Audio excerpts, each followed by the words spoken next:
Aceh Daralun, ratusan penumpang kapal penyeberangan yang hendak balik dari Pulau Simelu, Kabupaten Simelu ke daratan Aceh, usai berlebaran di kampung halaman mulai memadati pelabuhan. Saat ini, setiap kapal penyeberangan yang berlayar dari Simelu ke daratan Aceh selalu dipadati oleh penumpang, baik kapal feri maupun kapal sabuk Nusantara atau tol laut.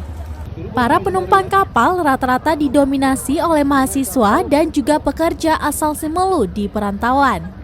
Hingga saat ini, pasca Lebaran Idul Fitri, arus balik dari Simelu ke daratan Aceh berjalan lancar dan aman. Seluruh penumpang maupun kendaraan dapat terangkut untuk menyeberang. Dari Simelu, Sari Mulyasno, Serambi On TV.